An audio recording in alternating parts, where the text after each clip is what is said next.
Hello everyone, आप सभी का स्वागत है मेरे यूट्यूब चैनल में। देखो यार, आज मैं बात करने जा रहा हूँ गॉडफादर पार्ट 3 की, जो 1990 में रिलीज़ हुई थी। ये गॉडफादर की आखिरी फिल्म थी और उसी के साथ साथ इसकी चौथी फिल्म भी रिलीज़ होने वाली थी, लेकिन वो किस रीज़न से बंद करवाएगी इसके बारे में बात करेंगे। और उसी के साथ साथ गॉडफादर पार्ट 3 की स्टोरी और एंडिंग के भी बारे में बात करेंगे। सो बिना गए वीडियो को स्टार्ट करते हैं। कहानी की शुरुआत होती है 1972 में, जहाँ पे माइकल अब बूढ़ा हो चुका था और उसे अपने इस धंधे से बहुत परेशानी हो रही थी, क्योंकि उसे ऐसा लगता था कि इसी धंधे के चक्कर में उससे उसका बेटा बेटी और उसके साथ साथ उसकी वाइफ तीनों उसे छोड़ के चले गए। इसी वजह से वो एक ग्रैंड डिसीजन लेता है, जहाँ पे वो अपने इस काले धंधे को बंद कर कर एक ईमानदार वाली लाइफ जीना चाहता था, ताकि वो अपने फैमिली को वापस एक साथ कर सके और अपने फैमिली के साथ अपनी बाकी बची ज़िंदगी जी सके। इसी वजह से माइकल एक बड़ा डिसीजन लेता है, जहाँ पे वो अपने बेटी के साथ एक फाउंडेशन स्टार्ट करता है, एक फंड रेजर स्टार्ट करता है, जिसमें वो अमेरिका के गरीब लोगों को और अनाथालय को पैसे और कपड़े वगैरह डोनेट करने के डिसीजन लेता है। इस डिसीजन से वो इस पे अमल भी करता है और जल्दी ये फाउंडेशन बहुत ज़्यादा आगे बढ़ती है। इस फाउंडेशन को वो अपने फादर यानी वीटो फाउंडेशन का नाम देता है। इस फाउंडेशन की सफलता की वजह से चर्च उसे एक अवार्ड से सम्मानित करती है, माइकल को, जो अवार्ड बहुत कम सोशल वर्कर्स को दिया जाता है, और इस अवार्ड से माइकल को सम्मानित किया जाता है। इसी वजह से माइकल अपने घर पे एक पार्टी ऑर्गेनाइज करता है। इस पार्टी में वो काफ़ी परिवार वालों को और उसी के साथ साथ अपने फ्रेंड्स को और डॉन कम्युनिटीज़ को भी बुलाता है, जहाँ पर के और टोनी, जो उसका बेटा था, ये दोनों माइकल से मिलने आते हैं। और वो माइकल से टोनी कहता है कि मतलब टोनी माइकल से कहता है कि मैं एक्चुअली लॉयर ही छोड़ना चाहता हूँ, मतलब मैं लॉ की पढ़ाई छोड़ना चाहता हूँ, और इसके बदले मैं एक ऑर्केस्ट्रा चालू करना चाहता हूँ, जहाँ पे मैं एक ऑर्केस्ट्रा आर्टिस्ट बनना चाहता हूँ, क्योंकि वो बचपन से ही आर्टिस्ट बनना चाहता था। अब इस बात पे माइकल कहता है कि तुम्हें सबसे पहले अपनी लॉ की डिग्री कंप्लीट करनी चाहिए, क्योंकि अगर तुम कल को इस फील्ड में अनसक्सेसफुल हुए तो तुम्हारे पास एक सेफ साइड के लिए डिग्री रहेगी, ताकि तुम एक प्रैक्टिस शुरू कर सको मेरे बिजनेस में, या फिर एक पर्सनल प्रैक्टिस भी चालू कर सको। जहाँ पे एंटोनी यानी टोनी कहता है कि मुझे आपके बिजनेस में कोई इंटरेस्ट नहीं है और मैं एक ऑर्केस्ट्रा प्लेयर ही बनना चाहता हूँ, क्योंकि मुझे आपके बिजनेस में बिल्कुल ज़रा सा भी इंटरेस्ट नहीं है। मैं आपसे प्यार ज़रूर करता हूँ, लेकिन मुझे आपके बिजनेस में कोई इंटरेस्ट नहीं है। और वहीं से ही वो चला जाता है। जहाँ पर माइकल केसे कहता है कि तुम्हें एंटोनियो को थोड़ा सा समझाना चाहिए, क्योंकि वो तो बच्चा है, लेकिन हम मैच्योर लोग हैं और उसे समझाएंगे तो शायद से वो मान जाएगा। जहाँ पे के कहती है कि वो भी इतना मैच्योर है और वो अपने डिसीजंस लेने के लिए कैपेबल है। तभी माइक तभी के कहते हैं कि मैं उसे इसलिए यहाँ पे नहीं आने देना चाहती थी, क्योंकि मैं नहीं चाहती थी कि वो तुम्हारे काले साम्राज्य का हिस्सा बने। अब यहाँ पे माइकल कहता है कि तुम मुझसे अब भी इतना नफरत करती हो। जहाँ पे के कहती है कि मुझे कोई फ़र्क नहीं पड़ता तुम्हें कितने भी अवार्ड्स मिले, मेरे लिए तुम सिर्फ और सिर्फ एक गुंडे की तरह ही हो। और वहीं से ही के चली जाती है। अब यहाँ पे एंट्री होती है विंसेंट की, जो एक्चुअली सेंटिनो यानी माइकल के बड़े भाई का नाजायज़ बेटा था। अब विंसेंट जो था वो भी सेंटिनो की तरह ही गुस्सेल और उसके साथ साथ लड़कियों में काफ़ी ज़्यादा फेमस था। इसी वजह से हर एक लड़की उससे फ्लर्ट करती थी, और उसी के साथ साथ उस माइकल की बेटी यानी मैरी भी उसके साथ थोड़ा सा फ्लर्ट करती है। अब यहाँ पे माइकल विंसेंट को बुलाता है, जहाँ पे उसकी मुलाकात वो जो जासा से करवाता है। एक्चुअली जो माइकल का एक बिजनेस संभालता था और उस बिजनेस को उसने पूरी तरह से बर्बाद कर दिया था। ये इल्ज़ाम विंसेंट ने जो पे लगाया था, क्योंकि उसके वजह से पूरा बिजनेस तबाह हुआ, और उसी के साथ साथ इन दोनों के बीच में काफ़ी पुराना झगड़ा था।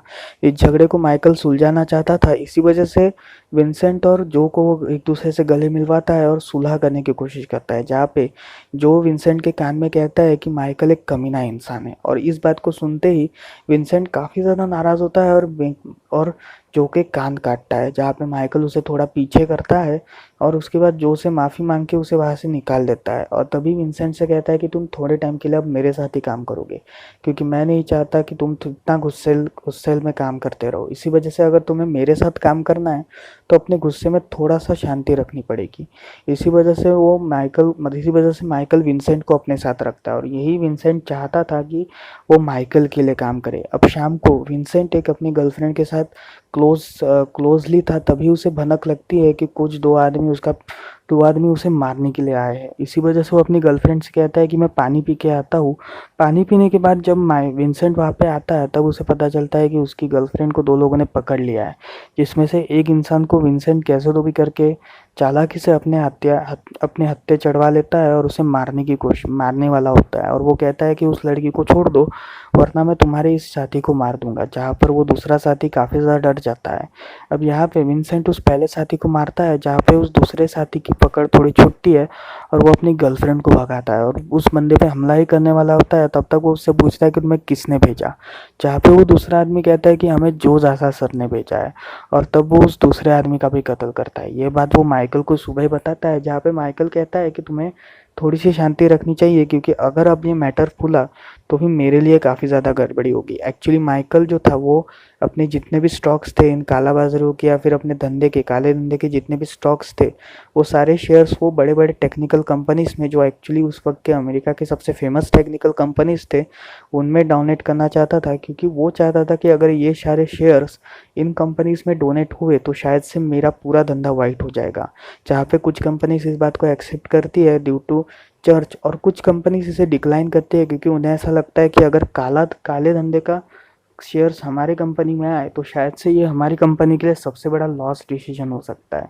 इसी वजह से वो इस बात का विरोध कर रहे थे। अब यहाँ पे शाम को माइकल अपनी पूरी डॉन कम्युनिटी से मिलता है, जहाँ पे वो एक बड़ी अनाउंसमेंट करता है। इस डॉन कम्युनिटी में जो जासा भी प्रेजेंट था।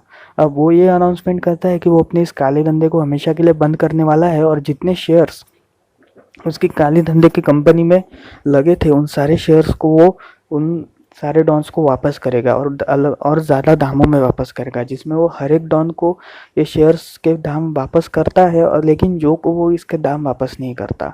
अब यहाँ पे जो नाखुश होकर वहाँ से चला जाता है और इन सभी डॉन्स पे हमला करवाता है हेलीकॉप्टर्स के थ्रू, मतलब मिसाइल लगा के वो इन पे हमला करवाता है, जिसमें विंसेंट माइकल को बचाता है और बाकी डॉन्स को भी बचाता है।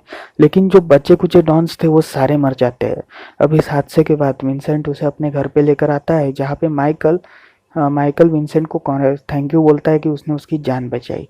अब यहाँ पे विंसेंट को गुस्सा आया था और उसने कहा कि मैं जो ज़्यादा को ख़त्म करना चाहता हूँ, जहाँ पे माइकल गुस्सा होता है और उसे वहाँ से जाने को कहता है। अब यहाँ पे माइकल को अचानक से हार्ट अटैक आता है, जिसमें वो पूरी तरह से बेहोश पड़ने वाला था, लेकिन बेहोशी के पहले वो फ्रेडो फ्रेडो चिल्लाता है। अब ये देख के कोनी और उसका जो मैनेजर था, ये दोनों उसे हॉस्पिटल में लेकर जाते हैं, जहाँ पर मैरी, के और एंटोनी ये तीनों उससे मिलने आते हैं। अगले दिन माइकल को होश आता है, जहाँ पे के उसे बताती है कि एंटोनी को एक्चुअली एक बैंड ने यानी एक ऑर्केस्ट्रा बैंड ने उसे अपने साथ रख लिया एज अ मेन आर्टिस्ट, और उसका पहला शो यानी डेब्यू शो सिसिली में होने वाला है। इसी वजह से वो चाहती है कि ये सभी फैमिली सिसिली में जाए, जहाँ पे माइकल इस बात से काफ़ी ज़्यादा खुश था और कहता है कि मैं काफ़ी ज़्यादा फ़क्र महसूस करता हूँ कि मुझे ऐसा बेटा मिला, जहाँ पे वो बेंटोनियो की भी तारीफ़ करता है और कहता है कि मैं पक्का तुम्हारे शो में आऊँगा। अब यहाँ पे विंसेंट के अंदर जो के लिए काफ़ी ज़्यादा गुस्सा भर चुका था, जहाँ पे वो जो को मारना चाहता था, लेकिन वो उसे मार नहीं सकता था क्योंकि उसके जो साथी थे वो उससे कह रहे थे कि जो हमेशा मीडिया और सिक्योरिटीज़ घिरा रहता है, इसी वजह से उसे मारना इम्पॉसिबल है। जहाँ पे विंसेंट कहता है कि अगर हमने उसे मार दिया तो पूरी मुसीबत ख़त्म हो जाएगी, और यहीं पर ही विंसेंट अपनी पूरी प्लानिंग के साथ जो जासा को मार देता है। और जो जासा के कत्ल के बाद जब ये बात माइकल को पता चलती है तो माइकल नाराज़ होता है और कहता है कि ये मेरा डिसीजन है, ये मेरा साम्राज्य और मैं डिसीजन लूँगा, और अगर मेरे बगैर कोई भी बड़ा डिसीजन लेना है तो उसके सबसे पहले मेरे से पूछो, और ऐसे लो मत डायरेक्ट से डिसीजन। इसी वजह से वो विंसेंट को कहता है कि अब तुमने डिसीजन ले लिया है तो थोड़े टाइम के लिए तुम अंडरग्राउंड हो जाओ। जहाँ पे विंसेंट थोड़े टाइम के लिए अंडरग्राउंड होता है, जिसमें उससे मैरी मिलने आती है, जो उसके साथ फ्लर्टिंग कर रही थी। वो अब धीरे धीरे विंसेंट से क्लोज हो चुकी थी और इन दोनों के बीच में रिलेशनशिप बन चुका था। अब यहाँ पे विंसेंट और मैरी के बीच रिलेशनशिप था, ये बात माइकल को उसके सोर्सेस से पता चलती है। इसी वजह से वो विंसेंट को पर्सनली बुलाता है, जहाँ पे वो कहता है कि उसके भाई यानी सैंटिनो और उसके बीच हमेशा बहस चलती थी तुम्हें लेकर, लेकिन उसने हमेशा तुम्हें सपोर्ट किया, क्योंकि माइकल ये चाहता था कि वो तुम्हें एक अच्छा बचपन दे, ना कि वो एक तुम्हें इललेगिमेट सन की तरह ट्रीट करे, यानी एक नाजायज़ बेटे की तरह ट्रीट करे। इसी वजह से माइकल उसे कहता है कि अगर तुम्हें मेरे साथ काम करना है तो तुम्हें थोड़ा सा ठंडा रखना पड़ेगा अपना दिमाग। और उसी के साथ साथ वो एक बात कहता है कि सेंटिनो भी लड़कियों में काफ़ी ज़्यादा फेमस था जिस हिसाब से तुम हो, और मुझे ये बात पता चल चुकी है कि तुम मेरी बेटी के साथ क्लोज आ चुके हो। जहाँ पे माइकल कहता है कि तुम मेरी बेटी से थोड़ा सा दूर रहो, मैं थोड़े टाइम के लिए सिसिली जा रहा हूँ और तब तक मेरे नेक्स्ट ऑर्डर्स का इंतज़ार करो। अब यहाँ पे माइकल सिसिली जाने से पहले विंसेंट को बुलाता है और अपने उस विला में बुलाता है, जहाँ पे विंसेंट को वो अपने विला में बुलाता है और कहता है कि तुम्हें डॉन एल्टाबेलो के साथ काम करना है। एक्चुअली उसे काफ़ी टाइम से डॉन एल्टाबेलो पे शक हो रहा था, क्योंकि उसे ऐसा लग रहा था कि एल्टाबेलो उसके खिलाफ एक साजिश और एक षड्यंत्र रच रहा है। इसी वजह से वो ये चाहता था कि विंसेंट उसके लिए काम करे, जहाँ पे उससे उसके सारे इंटरनल सोर्सेस के बारे में पता चले और विंसेंट इसकी जानकारी पूरी तरह से माइकल को दे सके। अब यहाँ पे माइकल सिसिली में रवाना होने से पहले विंसेंट को एल्टाबेलो के पास भेजता है, जहाँ पे विंसेंट एल्टाबेलो को इम्प्रेस करता है अपनी स्किल्स और अपनी पर्सनैलिटी से। अब यहाँ पे माइकल सिसिली में आ चुका था, जहाँ पर वो टॉमसिनो के विला में रहता है। एक्चुअली डॉन टॉमसिनो, अगर आपको याद होगा तो फिर जिसने माइकल को, जब पहली बार वो सिसिली आया था तब उसने पनाह दी थी, तब माइकल ने डॉन टॉमसिनो के ही घर में वो रुका था और डॉन टॉमसिनो ने ही उसे पनाह दी थी अपने घर पे। वहाँ पर वो जाता है जहाँ पर उसकी फैमिली एंटोनी से रिक्वेस्ट करती है, यानी जिद करती है कि तुम अपने ऑर्केस्ट्रा का थोड़ा सा पार्ट हमें सुनाओ। जहाँ पे एंटोनी अपना ऑर्केस्ट्रा का थोड़ा सा पार्ट उन्हें सुनाता है और तभी माइकल अपने पुराने दिनों में खो जाता है, जहाँ पर उसको अपनी पहली वाइफ एपोलोनिया याद आती है और जिस हिसाब से उसे मारा गया था वो भी उसे याद आता है और वो काफ़ी ज़्यादा इमोशनल हो जाता है। इसके बाद वो अपने बच्चों को भी इसके बारे में बताता है, जहाँ पर वो विंसेंट के बारे में मैरी से पूछता है, जहाँ पे मैरी कहती है कि उन दोनों के बीच एक भाई बहन का नहीं रिलेशनशिप है, बल्कि वो उससे प्यार करती है। जहाँ पे माइकल कहता है कि तुम इसकी बहन हो और तुम्हें ऐसा शोभा देता है क्या, आज के बाद तुम उसके कभी नहीं मिलोगे, और उसके साथ मैंने विंसेंट को भी बता दिया है कि तुम उससे भी कभी नहीं मिलोगी। अब यहाँ पे विंसेंट एल्टाबेलो के साथ काम करने वाला था, जहाँ पे एल्टाबेलो उसे एक इटालियन पॉलिटिशियन से मिलवाता है। ये इटालियन पॉलिटिशियन और एल्टाबेलो दोनों मिलके माइकल का कत्ल करना चाहते थे। अब ये बात जब विंसेंट को पता चलती है तो ये बात वो माइकल को बताता है। अब माइकल कहता है कि थोड़ी उन पे और नज़र रखो कि वो असैसिनेशंस यानी असैसिन्स वो किसे भेज रहा है, यानी एज अ हिटमैन वो किसे भेजने वाला है। और यहीं पर ही माइकल जो है वो के साथ थोड़ा टाइम स्पेंड करता है। एक्चुअली के को सिसिली में कुछ शॉपिंग करने जानी थी या फिर सिसिली में घूमना था, इसी वजह से के एक गाड़ी पकड़ती है और तभी उस गाड़ी का ड्राइवर माइकल रहता है। वो माइकल के साथ थोड़ा टाइम स्पेंड करती है, जहाँ पे माइकल उसे बताता है कि एक्चुअली उसके फादर के जाने के बाद, जब उसके फादर कमज़ोर थे, तब उसने ये डिसीजन लिया था कि वो भी कभी इस बिज़नेस में नहीं उतरना चाहता था अपने बेटे एंटोनियो की तरह, लेकिन उसे उतरना पड़ा क्योंकि उसके फादर तब कमज़ोर थे और उसके फादर को उनकी ज़रूरत थी। वीटो को एक्चुअली माइकल की काफ़ी ज़्यादा ज़रूरत थी, इसी वजह से वो इस बिज़नेस में उतरा। लेकिन अब वो सुधर चुका है और अब उसे ज़रूरत है फैमिली की, जहाँ पे वो सिर्फ फैमिली चाहता है, ना कि कोई भी काला धंधा, ना ही कोई बिजनेस। इसी वजह से वो के से कहता है कि अगर तुम हो सके तो मुझे माफ़ करो और तुम मेरे साथ रहने आओ अपने बच्चों के साथ, जहाँ पे हम अपनी आधी बची ज़िंदगी खुशहाली से जिए। जहाँ पे के रोती है और कहती है कि मैं तुम्हारी इस बात को एक्सेप्ट ज़रूर करूँगी, लेकिन तुम्हें वादा करना होगा कि आज के बाद तुम कोई भी गलत काम नहीं करोगे।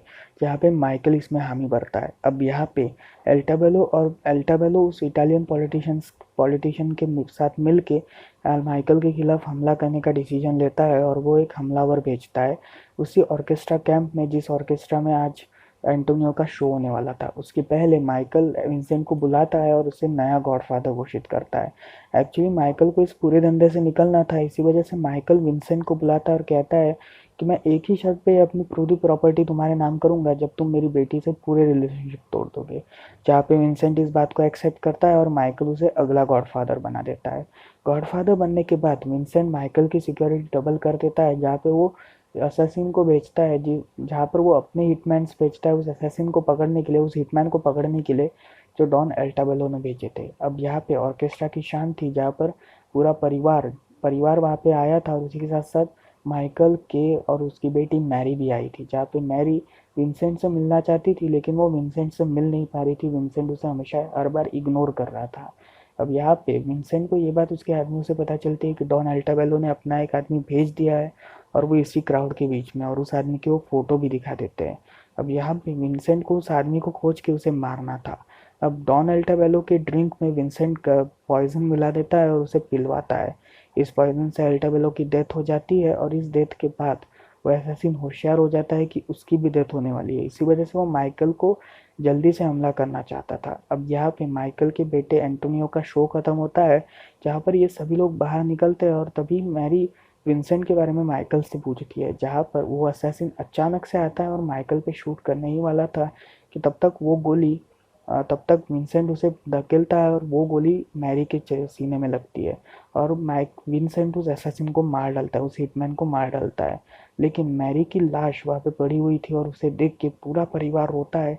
जहाँ पे माइकल, जो इतने टाइम से हार्ड था, यानी इतने टाइम से उसने अपने इमोशंस को कंट्रोल कर रखा था, वो भी रोता है और बहुत ज़ोर से चिल्लाता है। जहाँ पे उसे अपनी गलती का एहसास होता है और उसे ऐसा लगता है कि उसकी ज़िंदगी में उसने बहुत गलत डिसीजन लिया डॉन बन के, और यही उसकी गलती है जहाँ पे उसने अपनी पूरी ज़िंदगी कमाई, यानी उसने अपनी बेटी को गवा दिया, जिस बेटी से वो हमेशा प्यार करता था। अब यहाँ पे के भी काफ़ी ज़्यादा रोती है और उसका बेटा यानी एंटोनियो भी काफ़ी ज़्यादा रोता है। ये सब मैरी की डेड बॉडी देख के काफ़ी ज़्यादा रोते हैं। कहानी वापस शिफ्ट होती है कुछ और साल बाद, जहाँ पे माइकल पूरी तरह से बूढ़ा हो चुका था और वो सिसिली में ही टॉमासिनो के विला में था, जहाँ पर कोई भी नहीं था, सिर्फ 2 कुत्तों को छोड़ के, और इसी बीच उसकी डेथ हो जाती है और ये गॉडफ़ादर पार्ट 3 भी खत्म हो जाती है। एक्चुअली इस कहानी के एंडिंग के हिसाब से माइकल ने अपनी पूरी ज़िंदगी भर यही किया जो अपने फादर से वो सीखा था। एक्चुअली माइकल अपनी पूरी ज़िंदगी भर वो अपने फादर की तरह बनना चाहता था, यानी वीटो की तरह बनना चाहता था, लेकिन वो उसकी तरह नहीं बन सका, जहाँ पे उसने अपने भाइयों को भी गवा दिया और उसी के साथ उसने अपनी बेटी को भी गवा दी और उसी के साथ उसने अपने पूरे परिवार को गवा दिया। और यहीं पर ही माइकल अब अकेला बचा था अपनी ज़िंदगी में, जो इस गिल्ट के साथ ही मरा कि उसकी वजह से ये सब हुआ। अब यहाँ पे बात करी जाए इसके पार्ट 4 की, तो फिर गॉडफादर पार्ट 4 रेडी होने वाली थी। इसके बारे में बात हुई थी जहाँ पे इसके डायरेक्टर्स ने इसकी बात की थी, लेकिन उसी वक्त मारियो पुजो, जो इस गॉडफादर सीरीज़ के या फिर गॉडफादर डायनेस्टी के राइटर थे, उनकी डेथ हो गई। इसी वजह से गॉडफादर पार्ट 4 कभी रिलीज़ ही नहीं हो पाई। और इसकी इन्फॉर्मेशन विकीपीडिया और गूगल्स में अवेलेबल है, आप चाहे तो वहाँ पर भी देख सकते हैं। तो यार कैसी लगी आपको ये स्टोरी और उसी के साथ इसकी एक्सप्लेनेशन, मुझे कमेंट सेक्शन में ज़रूर बताएं। और ये एक्चुअली एक रीशूटेड वीडियो, आपको याद दिला दूँ, जो मेरी पिछली गॉडफादर की वीडियो थी वो काफ़ी ज़्यादा बेकार हो चुकी थी और वो मिस्टेक्स से भरी हुई थी। इसी वजह से मेरा ये डिसीजन था कि मैं इस वीडियो को पूरी तरह से क्लियर कर दूँ आपके डाउट्स। तो अब यहाँ पे ये वीडियो आपको कैसी लगी मुझे ज़रूर कमेंट सेक्शन में बताइए। इस वीडियो को लाइक करें, चैनल को सब्सक्राइब करें और उस बेल आइकन को दबाएं, ताकि जब भी मैं कोई नई वीडियो अपलोड करूँ उसकी नोटिफिकेशन आपको सबसे पहले मिले। तो मिलते हैं अगली वीडियो में, तब तक के लिए बाय बाय।